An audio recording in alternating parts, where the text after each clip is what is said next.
Hello दोस्तों, आप सभी को स्वागत है आपके अपने YouTube channel Ansari study classes में। तो आज मैं आप लोगों को बिहार पुलिस री एग्ज़ाम का एसके झा सर द्वारा जो 1600 प्रश्न लाया गया था वही मैं करवाने वाला हूं। मैं पिछले वीडियो में आप लोगों को 200 प्रश्न करवा चुका हूं और इस वीडियो में मैं आप लोगों को उससे आगे प्रश्न की ओर बढ़ता हूँ। तो चलिए बिना कुछ देर के दोस्तों क्लास को स्टार्ट करते हैं। दोस्तों आज का 201वां प्रश्न है कि ईंधन के ऊर्जा और प्रकाश उत्पन्न करने के लिए किस तत्व की आवश्यकता होती है। ईंधन के ऊर्जा और प्रकाश उत्पन्न करने के लिए किस तत्व की आवश्यकता होती है। दोस्तों इसका सही उत्तर हो जाएगा option number b. Option number b, carbon की आवश्यकता होती है। कार्बन की आवश्यकता होती है। दोस्तों आगे बढ़ते आगे प्रश्न है कि ईंधन मुख्य रूप से किन तत्वों के संयोजन से बनते हैं। ईंधन मुख्य रूप से किन तत्वों के संयोजन से बनते हैं। दोस्तों इसका जो सही उत्तर हो जाएगा, इसका सही उत्तर हो जाएगा ऑप्शन नंबर बी, कार्बन और ऑक्सीजन। कार्बन और ऑक्सीजन ऑप्शन नंबर बी इसका सही उत्तर हो जाएगा। दोस्तों आगे प्रश्न है कि ईंधन कहाँ से प्राप्त होते हैं। ईंधन कहाँ से प्राप्त होते हैं। दोस्तों इसका सही उत्तर हो जाएगा option number D. Option number D, उपर्युक्त सभी वनस्पति और जीवाश्म से और सिंथेटिक और रासायनिक से और प्राकृतिक संसाधन से। तो इसका उत्तर हो जाएगा ऑप्शन नंबर डी, उपर्युक्त सभी। ऑप्शन नंबर डी इसका सही उत्तर हो जाएगा। दोस्तों आगे प्रश्न है कि ईंधन का वर्गीकरण किस आधार पर किया जाता है। ईंधन का वर्गीकरण किस आधार पर किया जाता है। दोस्तों इसका सही उत्तर हो जाएगा ऑप्शन नंबर डी, उपरोक्त सभी। उत्पत्ति के आधार पर, भौतिक अवस्था के आधार पर और रासायनिक संरचना के आधार पर। तो इसका उत्तर हो जाएगा ऑप्शन नंबर डी, उपरोक्त सभी के आधार पर। दोस्तों आगे बढ़ते हैं और आगे प्रश्न है कि प्राथमिक ईंधन में से कौन सा नहीं है। प्राथमिक ईंधन में से कौन सा नहीं है। तो दोस्तों इसका सही उत्तर हो जाएगा ऑप्शन नंबर सी, डीजल जो है वो प्राथमिक ईंधन में से नहीं। ऑप्शन नंबर सी इसका सही उत्तर हो जाएगा। दोस्तों आगे प्रश्न है कि द्वितीयक ईंधन में कौन सा शामिल है। द्वितीयक ईंधन में कौन सा शामिल है। दोस्तों इसका सही उत्तर हो जाएगा ऑप्शन नंबर बी, चारकोल शामिल है। क्या शामिल है? चारकोल शामिल है। ऑप्शन नंबर बी इसका सही उत्तर हो जाएगा। दोस्तों आगे बढ़ते आगे प्रश्न है कि भौतिक अवस्था के आधार पर ईंधन को कितने प्रकार में विभाजित किया गया है। भौतिक अवस्था के आधार पर ईंधन को कितने प्रकार में विभाजित किया गया है। दोस्तों इसका सही उत्तर हो जाएगा ऑप्शन नंबर बी, तीन प्रकार में तीन भाग में विभाजित किया गया है। दोस्तों आगे प्रश्न है कि ईंधन के किस प्रकार में पेट्रोलियम शामिल है। ईंधन के किस प्रकार में पेट्रोलियम शामिल है। दोस्तों इसका सही उत्तर हो जाएगा ऑप्शन नंबर ए, प्राथमिक ईंधन में। क्या इसमें? प्राथमिक ईंधन में। ऑप्शन नंबर ए इसका सही उत्तर हो जाएगा। दोस्तों आगे प्रश्न है कि अगर किसी दुर्घटना में कोई व्यक्ति आग के चपेट में आ जाए तो उसे बचाने के लिए कंबल में लपेट दिया जाता है, ऐसा क्यों। यानी कि अगर किसी दुर्घटना में कोई व्यक्ति आग के चपेट में आ जाए तो उसे बचाने के लिए कंबल में लपेट दिया जाता है, ऐसा क्यों। तो दोस्तों इसका सही उत्तर हो जाएगा ऑप्शन नंबर सी, कंबल ऑक्सीजन की आपूर्ति को रोक देता है। कंबल जो है वो ऑक्सीजन की आपूर्ति को रोक देता है। ऑप्शन नंबर सी इसका सही उत्तर हो जाएगा। दोस्तों आगे प्रश्न है कि कभी कभी जंगलों में अपने आप आग लग जाती है, ऐसा कैसे होता है। कभी कभी जंगलों में अपने आप आग लग जाती है, ऐसा कैसे होता है। दोस्तों इसका सही उत्तर हो जाएगा ऑप्शन नंबर सी, सूर्य की किरणों से सूखी पत्तियां जल उठती है। सूर्य की किरणों से सूखी पत्तियां जो है वो जल उठती है। ऑप्शन नंबर सी इसका सही उत्तर हो जाएगा। दोस्तों आगे बढ़ते हैं और आगे प्रश्न है कि माचिस को जलाने के लिए उसे माचिस की डिब्बी से रगड़ा जाता है, ऐसा क्यों। यानी कि माचिस को जलाने के लिए उसे माचिस की डिब्बी से रगड़ा जाता है, ऐसा क्यों। दोस्तों इसका सही उत्तर हो जाएगा option number b. Option number b, रगड़ से रासायनिक प्रतिक्रिया होती है। रगड़ से क्या होती है? रासायनिक प्रतिक्रिया होती है। तो ऑप्शन नंबर बी इसका सही उत्तर हो जाएगा। दोस्तों आगे प्रश्न है कि कोयला बनने की प्रक्रिया में किस प्रकार का दबाव महत्वपूर्ण होता है। कोयला बनने की प्रक्रिया में किस प्रकार का दबाव महत्वपूर्ण होता है। दोस्तों इसका सही उत्तर है ऑप्शन नंबर ए, उच्च ताप और उच्च दबाव। उच्च ताप और उच्च दबाव। ऑप्शन नंबर ए इसका सही उत्तर हो जाएगा। दोस्तों आगे बढ़ते हैं और आगे प्रश्न है कि कोयले में कौन से तत्व मुख्य रूप से पाए जाते हैं। कोयले में कौन से तत्व मुख्य रूप से पाए जाते हैं। दोस्तों इसका सही उत्तर हो जाएगा ऑप्शन नंबर ए, कार्बन। क्या? कार्बन पाया जाता है। तो इसका सही उत्तर हो जाएगा। दोस्तों आगे प्रश्न, कोयले के बनने की प्रक्रिया को क्या कहते हैं? कोयले के बनने की प्रक्रिया को क्या कहते हैं? दोस्तों इसका सही उत्तर है ऑप्शन नंबर ए, कार्बोनाइजेशन कहते हैं। कार्बोनाइजेशन कहते हैं, ऑप्शन नंबर ए इसका सही उत्तर हो जाएगा दोस्तों अगला प्रश्न है कि पीट और लिग्नाइट अच्छे ईंधन क्यों नहीं होते? पीट और लिग्नाइट अच्छे ईंधन क्यों नहीं होते? दोस्तों इसका कारण हो जाएगा ऑप्शन नंबर ए, वे जलने पर अधिक धुआं उत्पन्न करते हैं। क्या करते हैं? वे जलने पर अधिक धुआं उत्पन्न करते हैं, ये कारण है। दोस्तों इसका सही उत्तर हो जाएगा ऑप्शन नंबर ए, इसका सही उत्तर हो जाएगा दोस्तों आगे बढ़ते हैं और आगे प्रश्न है कि कोयला वनस्पति के अवशेषों से बना है। कोयला जो है वनस्पति के अवशेषों से बना है, अतः कोयले को क्या कहते हैं? अतः कोयले को क्या कहते हैं? दोस्तों इसका सही उत्तर हो जाएगा ऑप्शन नंबर ए, जीवाश्म ईंधन कहते हैं। क्या कहते हैं? जीवाश्म ईंधन कहते हैं, ऑप्शन नंबर ए इसका सही उत्तर हो जाएगा दोस्तों आगे प्रश्न है कि कोयला को गर्म करने पर कौन सी ऊर्जा उत्पन्न होती है? कोयला को गर्म करने पर कौन सी ऊर्जा उत्पन्न होती है? दोस्तों इसका सही उत्तर हो जाएगा ऑप्शन नंबर बी, थर्मल ऊर्जा। कौन सा ऊर्जा? थर्मल ऊर्जा जो है वो उत्पन्न होती है। दोस्तों आगे प्रश्न है कि कोयले को वायु की अनुपस्थिति में गर्म करने से कौन सा उत्पाद प्राप्त होता है? कोयले को वायु की अनुपस्थिति में गर्म करने से कौन सा उत्पाद प्राप्त होती है? दोस्तों इसका सही उत्तर हो जाएगा ऑप्शन नंबर बी, कोक। क्या प्राप्त होती है? कोक, ऑप्शन नंबर बी इसका सही उत्तर हो जाएगा दोस्तों आगे बढ़ते हैं। अगला प्रश्न है कि कोलतार किस चीज़ के लिए उपयोगी होता है? कोलतार किस चीज़ के लिए उपयोगी होता है? दोस्तों इसका सही उत्तर हो जाएगा ऑप्शन नंबर ए, सड़क निर्माण के लिए, जिसको हम अलकतरा कहते हैं। ऑप्शन नंबर ए इसका सही उत्तर हो जाएगा सड़क निर्माण के लिए। दोस्तों आगे प्रश्न है कि कोलतार की प्राप्ति किस प्रक्रिया से होती है? कोलतार की प्राप्ति किस प्रक्रिया से होती है? दोस्तों इसका सही उत्तर हो जाएगा ऑप्शन नंबर सी, ऊष्मा क्षय। क्या? ऊष्मा क्षय, ऑप्शन नंबर सी इसका सही उत्तर हो जाएगा दोस्तों। ऑप्शन नंबर सी इसका सही उत्तर, ऑप्शन नंबर सी इसका सही उत्तर हो जाएगा दोस्तों आगे बढ़ते हैं और आगे प्रश्न है, पेट्रोलियम के निर्माण के लिए किन तत्वों की उपस्थिति आवश्यक होती है? पेट्रोलियम के निर्माण के लिए किन तत्वों की उपस्थिति आवश्यक होती है? दोस्तों इसका सही उत्तर हो जाएगा ऑप्शन नंबर ए, ताप और दबाव। क्या? ताप और दबाव, ऑप्शन नंबर ए इसका सही उत्तर हो जाएगा दोस्तों आगे प्रश्न है कि तेल और गैस की परत जल की परत के ऊपर क्यों होती है? तेल और गैस की परत जल की परत से ऊपर क्यों होती है? दोस्तों इसका सही उत्तर हो जाएगा ऑप्शन नंबर ए, तेल और गैस का कम घनत्व है। क्या?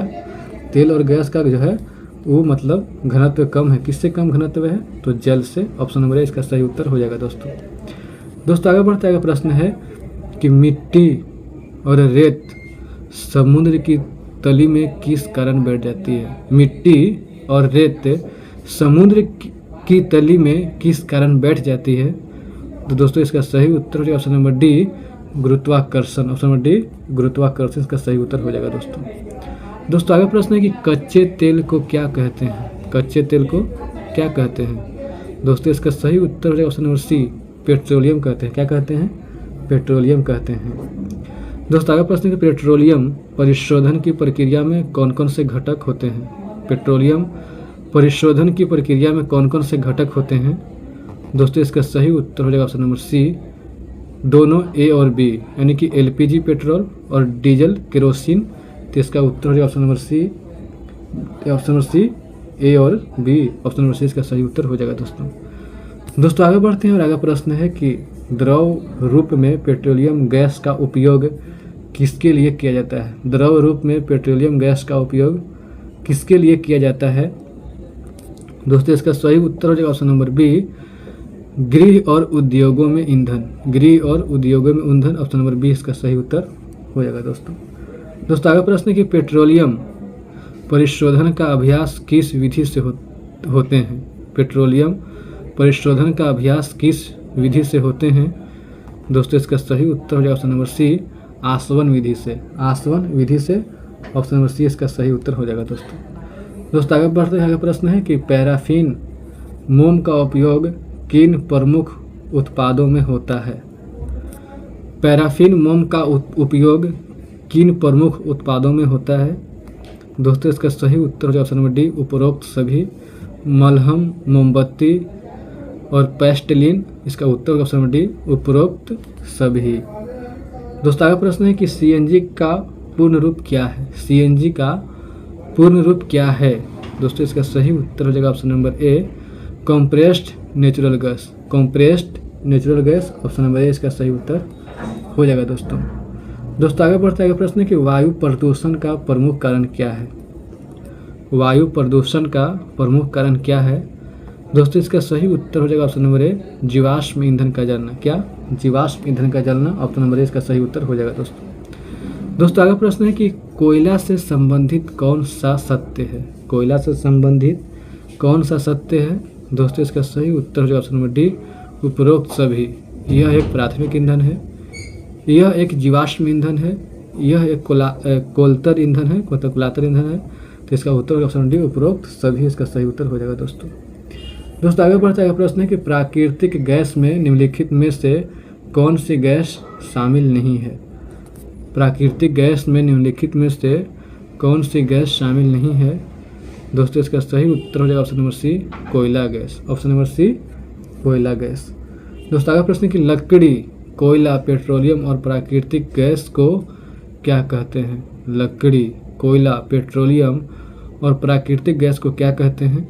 दोस्तों इसका सही उत्तर हो जाएगा ऑप्शन नंबर सी, प्राथमिक। ऑप्शन नंबर सी, प्राथमिक कहते हैं। दोस्तों आगे प्रश्न कि सूर्य का प्रकाश, वायु एवं जल किस प्रकार के ऊर्जा स्रोत है? सूर्य का प्रकाश, वायु एवं जल किस प्रकार के ऊर्जा स्रोत हैं? दोस्तों इसका सही उत्तर हो जाएगा ऑप्शन नंबर ए, अक्षय ऊर्जा स्रोत। क्या? अक्षय ऊर्जा स्रोत, ऑप्शन नंबर ए इसका सही उत्तर हो जाएगा दोस्तों आगे प्रश्न है कोयला और पेट्रोलियम के संसाधन किस प्रकार के हैं? कोयला और पेट्रोलियम के संसाधन किस प्रकार के हैं? दोस्तों इसका सही उत्तर हो जाएगा ऑप्शन नंबर सी, सीमित संसाधन। सीमित संसाधन, ऑप्शन नंबर सी इसका सही उत्तर हो जाएगा दोस्तों आगे बढ़ते हैं प्रश्न कि पेट्रोलियम का परिष्करण किस विधि से किया जाता है? पेट्रोलियम का परिष्करण किस विधि से किया जाता है? दोस्तों इसका सही उत्तर हो जाएगा ऑप्शन नंबर डी, आसवन विधि से। ऑप्शन डी, आसवन विधि से इसका सही उत्तर हो जाएगा दोस्तों आगे प्रश्न कि पेट्रोल का ज्वलन ताप केरोसिन के ज्वलन ताप से खाली स्थान होता है। पेट्रोल का ज्वलन ताप केरोसिन के ज्वलन ताप से खाली स्थान होता है। दोस्तों इसका सही उत्तर हो जाएगा ऑप्शन नंबर सी, समान होता है। ऑप्शन नंबर सी, समान होता है।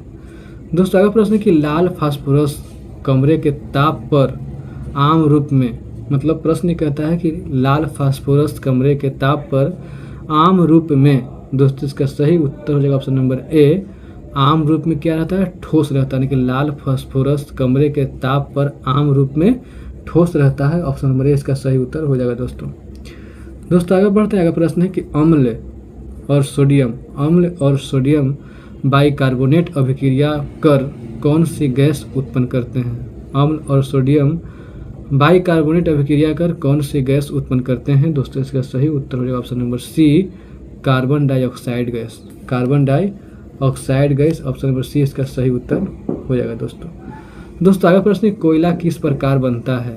कोयला किस प्रकार बनता है? दोस्तों इसका सही उत्तर हो जाएगा ऑप्शन नंबर ए, पौधों के विघटन से। पौधों के विघटन से बनता है। ऑप्शन नंबर ए इसका सही उत्तर हो जाएगा दोस्तों आगे बढ़ता है प्रश्न कि हम विद्युत धारा को किन दो श्रेणियों में बांटते हैं? हम विद्युत धारा को किन दो श्रेणियों में बांटते हैं?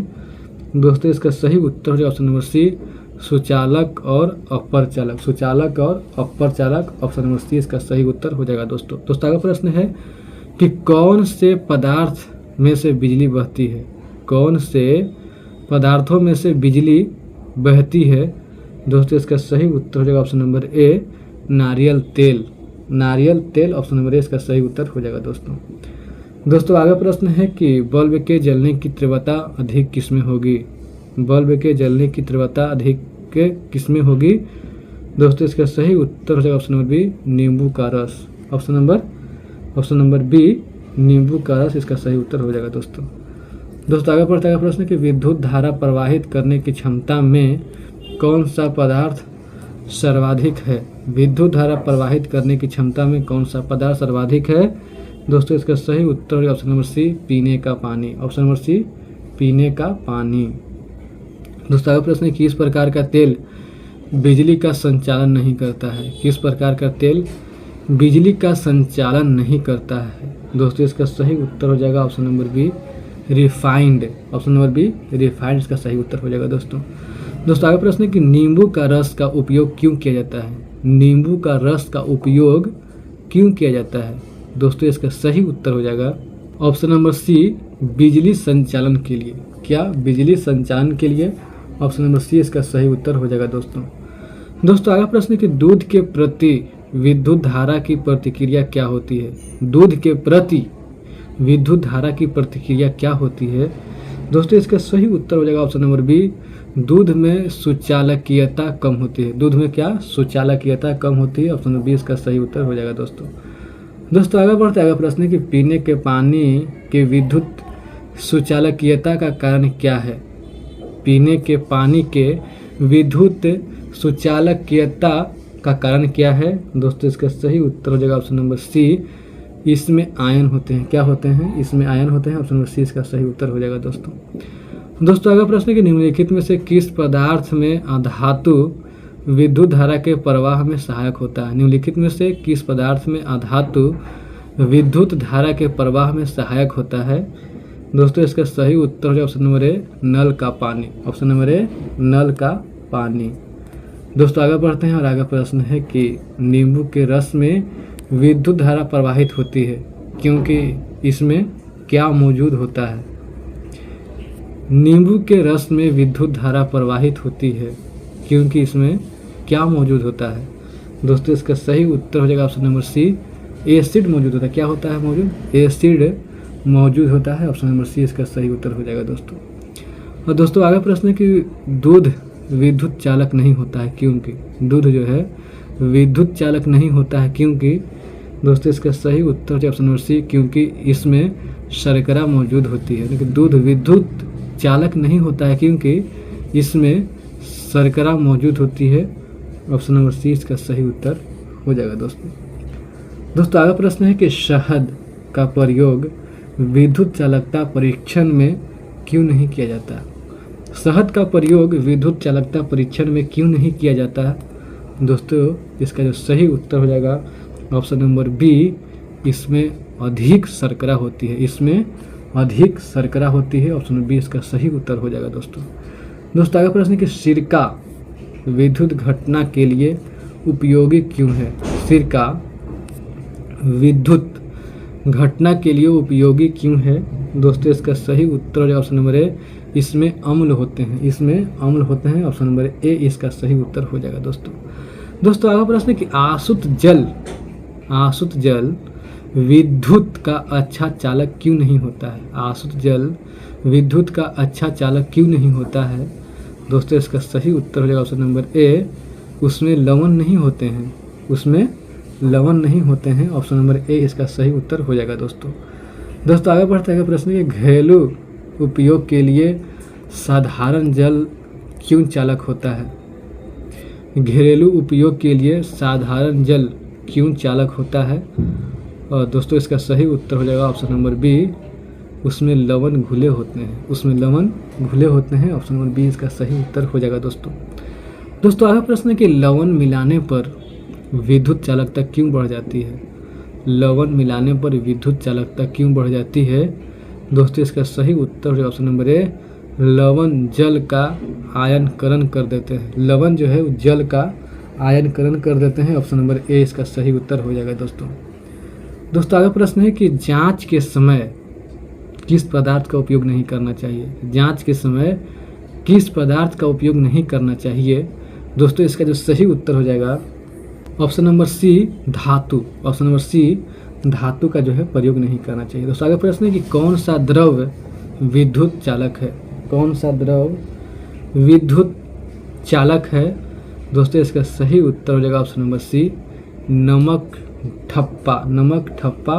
ऑप्शन नंबर सी इसका सही उत्तर हो जाएगा दोस्तों आगे प्रश्न कि लोहा किस प्रक्रिया से निकाला जाता है? लोहा किस प्रक्रिया से निकाला जाता है? दोस्तों इसका सही उत्तर हो जाएगा ऑप्शन नंबर बी, विद्युत विधि। ऑप्शन नंबर बी विद्युत विधि इसका सही उत्तर हो जाएगा दोस्तों आगे बढ़ते हैं और आगे प्रश्न है कि इलेक्ट्रोलाइट में लौह की पत्ती या अन्य धातु का प्रयोग क्यों किया जाता है। यानी कि इलेक्ट्रोलाइट में लौह की पत्ती या अन्य धातु का प्रयोग क्यों किया जाता है। दोस्तों इसका सही उत्तर हो जाएगा ऑप्शन नंबर ए रासायनिक अभिक्रिया के लिए। ऑप्शन नंबर ए रासायनिक अभिक्रिया के लिए। दोस्तों आगे प्रश्न कि नमक मिला जल प्रयोग में क्यों लिया जाता है। नमक मिला जल प्रयोग में क्यों लिया जाता है। दोस्तों इसका सही उत्तर हो जाएगा ऑप्शन नंबर बी रासायनिक प्रतिक्रियाओं की गति बढ़ाने के लिए। रासायनिक प्रतिक्रियाओं की गति बढ़ाने के लिए ऑप्शन नंबर बी इसका सही उत्तर हो जाएगा दोस्तों आगे बढ़ते हैं और आगे प्रश्न की विद्युत धारा के प्रभावों को किसने सर्वप्रथम 1800 ईस्वी में प्रदर्शित किया था। विद्युत धारा के प्रभावों को किसने सर्वप्रथम 1800 ईस्वी में प्रदर्शित किया था। दोस्तों इसका सही उत्तर हो जाएगा option number b William Nicholson. Option number b इसका सही उत्तर हो जाएगा दोस्तों आगे प्रश्न कि सर्वप्रथम इलेक्ट्रोलिसिस की प्रक्रिया किसने की। सर्वप्रथम इलेक्ट्रोलिसिस की प्रक्रिया किसने की। दोस्तों इसका सही उत्तर हो जाएगा option number A William Nicholson ने। दोस्तों आगे प्रश्न है कि सर हम्फ्री डेवी ने 1807 ईस्वी में किस तत्व का नामांकन किया था। सर हम्फ्री डेवी ने 1807 ईस्वी में किस तत्व का नामांकन किया था। दोस्तों इसका सही उत्तर हो जाएगा ऑप्शन नंबर ए पोटेशियम का। ऑप्शन नंबर ए पोटेशियम का नामांकन किया था। दोस्तों आगे बढ़ते हैं आगे प्रश्न कि विलियम निकल्सन के अनुसार विद्युत धारा द्वारा किसका उत्पादन हो सकता है। विलियम निकल्सन के अनुसार विद्युत धारा द्वारा किसका उत्पादन हो सकता है। दोस्तों इसका सही उत्तर हो जाएगा ऑप्शन नंबर बी हाइड्रोजन और oxygen. Option number b hydrogen और ऑक्सीजन। और दोस्तों आगे प्रश्न है कि फ्लोरोसेंट लैंप किस प्रकार की धाराओं का उपयोग करते हैं। फ्लोरोसेंट लैंप किस प्रकार की धाराओं का उपयोग करते हैं। और दोस्तों इसका सही उत्तर हो जाएगा ऑप्शन नंबर सी प्रकाश धारा। ऑप्शन नंबर सी इसका सही उत्तर हो जाएगा दोस्तों आगे बढ़ते हैं आगे प्रश्न कि विद्युत धारा के प्रयोग द्वारा कौन से तत्वों का पता लगाया। विद्युत धारा के प्रयोग द्वारा कौन से तत्वों का पता लगाया गया। दोस्तों इसका सही उत्तर हो जाएगा option number A sodium, calcium, strontium, magnesium और बेरियम। ऑप्शन नंबर ए इसका सही उत्तर हो जाएगा दोस्तों आगे प्रश्न है कि धातु के आभूषण सस्ते होने के बावजूद अधिक चमकदार क्यों होते हैं। धातु के आभूषण सस्ते होने के बावजूद अधिक चमकदार क्यों होते हैं। तो दोस्तों इसका सही उत्तर हो जाएगा ऑप्शन नंबर बी पॉलिशिंग की प्रक्रिया के कारण। ऑप्शन नंबर बी इसका सही उत्तर हो जाएगा और दोस्तों आगे प्रश्न है कि किसी तांबे के इलेक्ट्रोड को दूसरे इलेक्ट्रोड के साथ मिलाने की प्रक्रिया के बाद क्या होता है। किसी तांबे के इलेक्ट्रोड को दूसरे इलेक्ट्रोड के साथ मिलाने की प्रक्रिया के बाद क्या होता है। दोस्तों इसका सही उत्तर हो जाएगा option number A splitting. Option number A splitting इसका सही उत्तर हो जाएगा दोस्तों आगे प्रश्न कि विद्युत धारा द्वारा किसी बाह्य धातु की परत चढ़ाने की प्रक्रिया को क्या कहते हैं। विद्युत धारा द्वारा किसी बाह्य धातु की परत चढ़ाने की प्रक्रिया को क्या कहते हैं। दोस्तों इसका सही उत्तर हो जाएगा ऑप्शन नंबर बी विद्युत लेपन कहते हैं। क्या कहते हैं। विद्युत लेपन कहते हैं। ऑप्शन नंबर बी इसका सही उत्तर हो जाएगा दोस्तों आगे प्रश्न है कि वह धातु जिसे क्रोमियम द्वारा सुरक्षित बनाकर चमकदार बनाया जाता है वह कौन सी है। वह धातु जिसे क्रोमियम द्वारा सुरक्षित बनाकर चमकदार बनाया जाता है वह कौन सी है। दोस्तों इसका सही उत्तर हो जाएगा ऑप्शन नंबर बी वह लोहा है। ऑप्शन नंबर बी इसका सही उत्तर हो जाएगा दोस्तों आगे प्रश्न किसी धातु की परत चढ़ाने के लिए कुर्सियां, टेबल, हैंडल आदि को चमकदार बनाया जाता है। किस धातु की परत चढ़ाने के लिए कुर्सियां, टेबल, हैंडल आदि को चमकदार बनाया जाता है। दोस्तों इसका सही उत्तर है ऑप्शन नंबर ए लोहे की। ऑप्शन नंबर ए लोहे की। दोस्तों आगे बढ़ते हैं और आगे प्रश्न है कि क्रोमियम महंगी धातु है, इसका उपयोग निम्नलिखित में से किसके लिए किया जाता है? क्रोमियम महंगी धातु है, इसका उपयोग निम्नलिखित में से किसके लिए किया जाता है? दोस्तों इसका सही उत्तर हो जाएगा ऑप्शन नंबर बी, लोहे को सुरक्षित बनाने के लिए। लोहे को सुरक्षित बनाने के लिए ऑप्शन नंबर बी इसका सही उत्तर हो जाएगा। दोस्तों आगे प्रश्न है कि किसी पदार्थ के विद्युत चालक होने की पहचान किससे की जाती है? किसी पदार्थ के विद्युत चालक होने की पहचान किससे की जाती है? दोस्तों इसका सही उत्तर हो जाएगा ऑप्शन नंबर बी, विद्युत धारा की प्रवाह से। विद्युत धारा की प्रवाह से ऑप्शन नंबर बी इसका सही उत्तर हो जाएगा। दोस्तों आगे बढ़ते हैं और आगे प्रश्न है किसी धातु की परत चढ़ाने की प्रक्रिया किस सिद्धांत पर आधारित होती है? किसी धातु की परत चढ़ाने की प्रक्रिया किस सिद्धांत पर आधारित होती है? दोस्तों इसका सही उत्तर हो जाएगा ऑप्शन नंबर ए, रासायनिक प्रभाव। ऑप्शन नंबर ए, रासायनिक प्रभाव। दोस्तों आगे प्रश्न की विद्युत दृष्टि से धातुओं को सुचालक और किस रूप में बांटा जा सकता है? किस विद्युत दृष्टि से धातुओं को सुचालक और किस रूप में बांटा जा सकता है? दोस्तों इसका सही उत्तर हो जाएगा ऑप्शन नंबर सी, अल्पचालक। ऑप्शन नंबर सी, अल्पचालक। दोस्तों आगे बढ़ते आगे प्रश्न कि तड़ित के समय हमें किस प्रकार के ध्वनि संकेत सुनाई दे सकते हैं? तड़ित के समय हमें किस प्रकार के ध्वनि संकेत सुनाई दे सकते हैं? दोस्तों इसका सही उत्तर हो जाएगा ऑप्शन नंबर बी, विड की आवाज़। विड की आवाज़। ऑप्शन नंबर बी इसका सही उत्तर हो जाएगा दोस्तों। और दोस्तों आगे प्रश्न है कि तड़ित की घटना का प्राकृतिक उत्पत्ति का मुख्य कारण क्या होता है? तड़ित की घटना का प्राकृतिक उत्पत्ति का मुख्य कारण क्या होता है? दोस्तों इसका सही उत्तर हो जाएगा ऑप्शन नंबर सी, वायुमंडलीय विद्युत। वायुमंडलीय विद्युत। ऑप्शन नंबर सी इसका सही उत्तर हो जाएगा दोस्तों आगे बढ़ते आगे प्रश्न है कि किसी विलयन में विद्युत धारा प्रवाहित होने पर कौन सा प्रभाव उत्पन्न होता है? किसी विलयन में विद्युत धारा प्रवाहित होने पर कौन सा प्रभाव उत्पन्न होता है? दोस्तों इसका सही उत्तर हो जाएगा ऑप्शन नंबर सी, ऊष्मीय रासायनिक दोनों। ऑप्शन नंबर सी इसका सही उत्तर हो जाएगा दोस्तों। और दोस्तों आगे प्रश्न है कि नमक मिले जल में विद्युत धारा प्रवाहित होने पर ऑक्सीजन कहाँ उत्पन्न होती है? नमक मिले जल में विद्युत धारा प्रवाहित होने पर ऑक्सीजन कहाँ उत्पन्न होती है? दोस्तों इसका सही उत्तर हो जाएगा ऑप्शन नंबर बी, एनोड पर। ऑप्शन नंबर बी, एनोड पर। दोस्तों आगे प्रश्न है कि विद्युत चालक करने वाला अधिकांश तत्व क्या होता है? विद्युत चालक करने वाला अधिकांश तत्व क्या होता है? दोस्तों इसका सही उत्तर हो जाएगा ऑप्शन नंबर ए, धातु। ऑप्शन नंबर ए, धातु। दोस्तों आगे प्रश्न है कि शुद्ध जल में विद्युत धारा क्यों प्रवाहित नहीं होती है? शुद्ध जल में विद्युत धारा क्यों प्रवाहित नहीं होती है?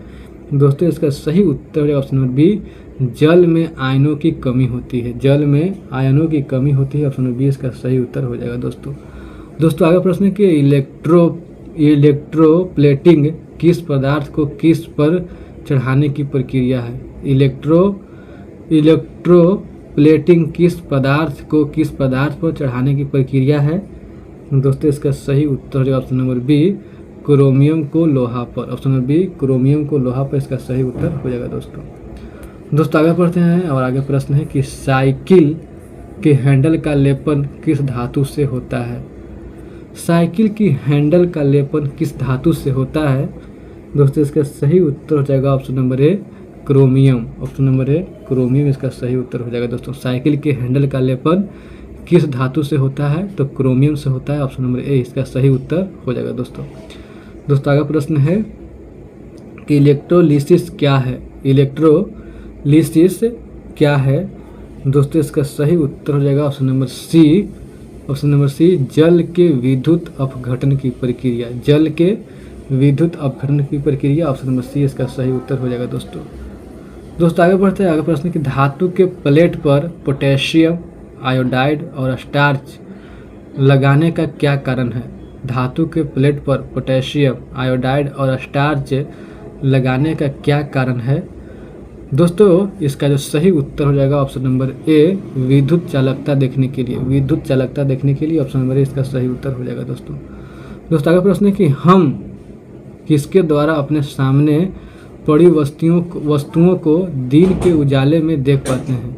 हम किसके द्वारा अपने सामने पड़ी वस्तुओं को दिन के उजाले में देख पाते हैं? दोस्तों इसका सही उत्तर हो जाएगा ऑप्शन नंबर बी, प्रकाश। ऑप्शन नंबर बी, प्रकाश। दोस्तों आगे बढ़ते हैं और आगे प्रश्न कि रात में हम कभी कभी किन वस्तुओं को देख पाते हैं? रात में हम कभी कभी किन वस्तुओं को देख पाते हैं? दोस्तों इसका सही उत्तर हो जाएगा ऑप्शन नंबर बी, चंद्रमा और तारे। चंद्रमा और तारे, ऑप्शन नंबर बी इसका सही उत्तर हो जाएगा दोस्तों आगे प्रश्न है किस स्थिति में हम किसी वस्तु को देख सकते हैं? किस स्थिति में हम किसी वस्तु को देख सकते हैं? दोस्तों इसका सही उत्तर हो जाएगा ऑप्शन नंबर सी, परावर्तित प्रकाश से वस्तु देख सकते हैं। परावर्तित प्रकाश से वस्तु देख सकते हैं, ऑप्शन नंबर सी इसका सही उत्तर हो जाएगा दोस्तों आगे बढ़ते हैं। आगे प्रश्न कि प्रतिबिंब बनने में परावर्तन की क्या भूमिका है? प्रतिबिंब बनने में परावर्तन की क्या भूमिका है? दोस्तों इसका सही उत्तर हो जाएगा ऑप्शन नंबर ए, परावर्तन की प्रक्रिया प्रतिबिंब निर्माण के लिए अनिवार्य है। परावर्तन की प्रक्रिया प्रतिबिंब निर्माण के लिए अनिवार्य है, ऑप्शन नंबर ए इसका सही उत्तर हो जाएगा दोस्तों आगे प्रश्न कि परावर्तक पृष्ठ प्रतिबिंब निर्माण में कितना आवश्यक है? परावर्तक पृष्ठ प्रतिबिंब निर्माण में कितना आवश्यक है?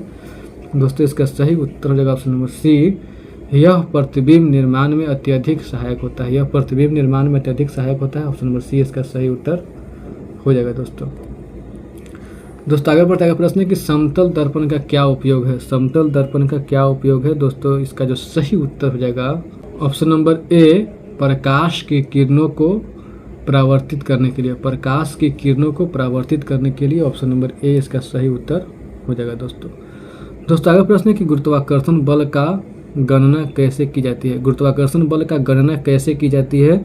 दोस्तों इसका सही उत्तर हो जाएगा ऑप्शन नंबर सी, एफ बराबर Gmm/d²। ऑप्शन नंबर सी इसका सही उत्तर हो जाएगा दोस्तों आगे प्रश्न है कि गुरुत्वाकर्षण बल की दिशा निर्धारण किसके अनुसार होता है? गुरुत्वाकर्षण बल का दिशा निर्धारण किसके अनुसार होता है? दोस्तों इसका सही उत्तर हो जाएगा ऑप्शन नंबर सी, केंद्र की दिशा में। केंद्र की दिशा में। दोस्तों आगे बढ़ते आगे प्रश्न है कि यदि पृथ्वी को आकर्षक बल समान नहीं हो तो चंद्रमा की गति कैसे होगी? यदि पृथ्वी को आकर्षक बल समान नहीं हो तो चंद्रमा की गति कैसे होगी? दोस्तों इसका सही उत्तर हो जाएगा ऑप्शन नंबर डी, सरल रेखीय पथ पर। ऑप्शन नंबर डी, सरल रेखीय पथ पर। दोस्तों आगे प्रश्न है कि यदि पृथ्वी और चंद्रमा की दूरी बढ़ती जाए तो गुरुत्वाकर्षण बल किस प्रकार से प्रभावित होगा? यदि पृथ्वी और चंद्रमा की दूरी बढ़ती जाए तो गुरुत्वाकर्षण बल किस प्रकार से प्रभावित होगा? दोस्तों इसका सही उत्तर हो जाएगा ऑप्शन नंबर बी, कम होता जाएगा। क्या होता जाएगा? कम होता जाएगा। दोस्तों आगे बढ़ते आगे प्रश्न है कि कैम्ब्रिज विश्वविद्यालय में न्यूटन ने शिक्षा ग्रहण करते समय किस प्रसिद्ध पुस्तक को पढ़ा था? यानी कि कैम्ब्रिज विश्वविद्यालय में न्यूटन ने शिक्षा ग्रहण करते समय किस प्रसिद्ध पुस्तक को पढ़ा था? दोस्तों इसका सही उत्तर हो जाएगा ऑप्शन नंबर सी, प्राकृतिक दर्शन के सिद्धांत। प्राकृतिक दर्शन के सिद्धांत।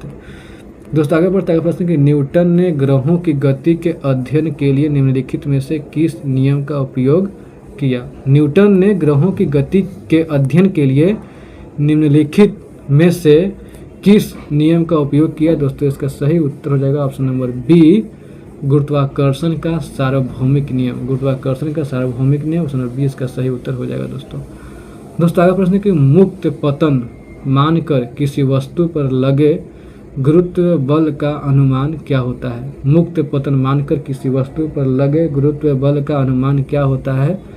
दोस्तों इसका सही उत्तर हो जाएगा ऑप्शन नंबर डी, उपर्युक्त सभी गुरुत्वाकर्षण स्थिरांक वस्तु के द्रव्यमान वस्तु की गति। ऑप्शन नंबर डी, उपर्युक्त सभी इसका सही उत्तर हो जाएगा दोस्तों आगे प्रश्न है कि विज्ञान के अनुसार शुद्ध पदार्थ किसे कहा जाता है? विज्ञान के अनुसार शुद्ध पदार्थ किसे कहा जाता है? दोस्तों इसका सही उत्तर हो जाएगा ऑप्शन नंबर बी, वह पदार्थ जिसमें केवल एक ही प्रकार के कण हो। वह पदार्थ जिसमें केवल एक ही प्रकार के कण हो। ऑप्शन नंबर बी इसका सही उत्तर हो जाएगा दोस्तों। तो ठीक है दोस्तों, मैं नेक्स्ट वीडियो में मैं आप लोगों को इससे आगे के प्रश्न करवा दूंगा और उम्मीद करता हूं दोस्तों कि आप लोगों को मेरा वीडियो पसंद आया होगा। दोस्तों यही प्रश्न अगर कोई बड़े टीचर करवा रहे होते तो बहुत सारे विद्यार्थी एकदम झूम झूम कर देखते, लेकिन शायद मेरा वीडियो आप लोग उतना रिस्पॉन्स नहीं दे पाते हैं। दोस्तों टीचर कोई बड़ा या छोटा नहीं होता है, शिक्षा जहाँ से ग्रहण मिले वहाँ से ग्रहण कर लेना चाहिए। तो मैं उम्मीद आप लोगों से यही करता हूँ कि आप लोग वीडियो को पूरा ज़रूर देखिएगा। ठीक है दोस्तों, उम्मीद करता हूँ कि आप लोगों को मेरा वीडियो पसंद आया होगा। अगर वीडियो पसंद आया होगा तो वीडियो को लाइक कीजिए, दोस्तों के साथ शेयर कीजिए। अगर चैनल पे नए हैं तो चैनल को सब्सक्राइब कीजिए। और वीडियो को देखने के लिए धन्यवाद दोस्तों। मिलते हैं नेक्स्ट क्लास में, तब तक के लिए जय हिंद दोस्तों।